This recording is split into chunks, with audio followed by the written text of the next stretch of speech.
வணக்கம் நண்பர்களே, welcome to art flash review. சரி வாங்க, நம்ம சேனலில் இன்றைக்கி நம்ம என்ன பார்க்க போகிறோம்னு பார்த்தீங்கன்னா, நம்ம இலக்கியா சீரியலோட ரிவ்யூ தாங்க பார்க்க போகிறோம். ஆமாங்க, நம்மளோட கௌதம் இருக்கார் இல்லையா, அவருக்கு ஆக்சிடென்ட் ஆகிடுச்சுங்க. என்னடா கௌதமுக்கு ஆக்சிடென்ட் ஆகிடுச்சா, என்ன சொல்கிற அப்படின்னு தானே கேட்குறீங்க. ஆமாங்க, கௌதமுக்கு மைனர் ஆக்சிடென்ட்டுங்க, மேஜர் கிடையாது, மைனர் தான். என்ன ஆச்சுன்னா, நம்மளோட கௌதமும் இலக்கியாவும் ஒரே டிப்ரெஷனில் இருக்கிறதுனால டூர் போகலான்னு சொல்லிட்டு எங்கேயாவது சும்மா ஒரு வெக்கேஷன் ஹனிமூன் அந்த மாதிரி பிளான் பண்ணுறாங்க. ஏன்னா அவங்களும் செகண்ட் பேபிக்கு செகண்ட் பேபின்னு சொல்ல முடியாது, ஃபஸ்ட் பேபிக்கு ட்ரை பண்ணுறாங்க இல்லையா. அதனால் இங்கே இருந்தால் டிப்ரெஷனாக இருக்குது, டாக்டர் சொல்லியிருக்காங்க எங்கேயாவது ஹனிமூன் போயிட்டாங்கன்னு சொல்லிட்டு. அதனால் எங்கே போகலான்னு பிளான் பண்ணிவிட்டு டிக்கெட் எடுக்கிறதுக்காக போயிட்டுருக்காருங்க. அந்த டைமில் ஜானு கோயிலில் ட்ராப் பண்ண சொல்லி கேட்குறாங்க. ஜானுவை கூப்பிட்டு போகிறாங்க. போகிற வழியில் என்ன ஆகுதுன்னு பார்த்தீங்கன்னா, ஒரு தண்ணி லாரிங்க அட்டை வந்துடுச்சிங்க.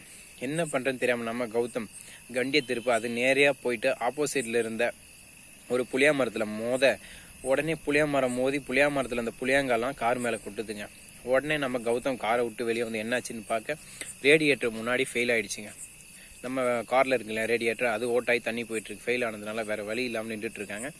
அதுக்கப்புறம் நம்மளோட கார்த்திக்கு ஃபோன் பண்ணி சொல்கிறாங்க. கார்த்திக் வேறு வண்டி அரேஞ்ச் பண்ணி கொண்டு வந்து கொடுக்குறாருங்க.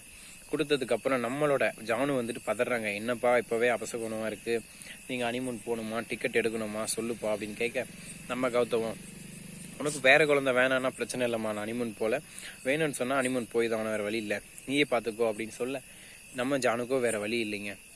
அதனால் என்ன சொல்கிறாங்கன்னா, சரி ஓகே நீ ஹனிமூன் போயிட்டாப்பா, டிக்கெட் புக் பண்ணுன்னு சொல்லி கார் ஏற்றி விட்றாருங்க.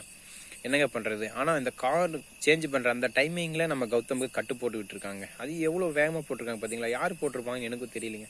அந்த டைமிங்கில் வந்து அந்த டாக்டர் யார் அப்படின்னு ஒரு கொஷின் மார்க் வைக்கிறேன். தெரிஞ்சவங்க கமெண்ட் செக்ஷனில் பதிவு பண்ணுங்கள் மறக்காமல்.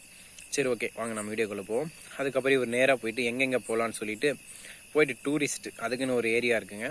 ஒரு எப்படி சொல்கிறதுன்னா டூரிஸ்டர் அதுக்குன்னே ஒருத்தங்க ஷாப் ஓப்பன் பண்ணி வச்சுட்ருக்காங்க. நம்ம போயிட்டு காசு கொடுத்தா போதும், எங்கே போகணும், எந்த நாட்டுக்கு போகணும், எந்த மாதிரி வேணும்னு சொன்னால் சரி எல்லாத்தையும் அவங்களே அரேஞ்ச்மெண்ட்ஸ் எல்லாம் பண்ணி கொடுத்துருவாங்க. அந்த இடத்துக்கு போயிட்டு நம்ம கௌதம் காசு கொடுத்துட்டு சொல்கிறாரு, நானும் என் பொண்டாட்டி ஹனிமூன் போகிறோம், நல்லா சில்லுன்னு குழு குழு அப்படின்ற மாதிரி ஒரு ஏரியா வேணும்னு கேட்குறாங்க.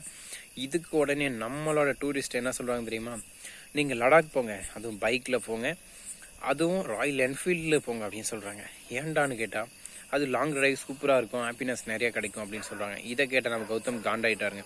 ஏன்டா நான் குழந்தை இல்லைன்ட்டு குழந்தைக்கு போகிறேன், நீ என்ன பைத்தியக்கார மாதிரி சொல்கிற, வேறு ஏதாவது லொக்கேஷன் சொல்லுன்னு கேட்கவும் அதுக்கு இவங்க சொல்கிறாங்க, நீங்கள் ரொம்ப தூரம்லாம் போகாதீங்க, தகரக்குப்பம் போங்க, தகரக்குப்பம் பக்கத்தில் பாலாறுன்னு ஒரு ஆறு இருக்குது, அதில் தண்ணி போயிட்டுருக்கு, அங்கே போயிட்டு குளிச்சுட்டு ஜாலியாக இருந்துட்டு வாங்க அப்படிங்கிறாங்க. இதை கேட்ட கௌதம், அடடே நல்லா இருக்கே, பாலாறு எங்கே இருக்குது தகரக்குப்பத்து பக்கத்தில் அப்படின்னு கேட்குறாங்க. சரி ஓகே ஃப்ரெண்ட்ஸ், என்னோட வீடியோ யாராவது பிடிச்சிருக்கோ மறக்காமல் லைக் ஷேர் சப்ஸ்கிரைப் பண்ணிவிடுங்க. Okay, thank you so much, Tata, see you, bye bye.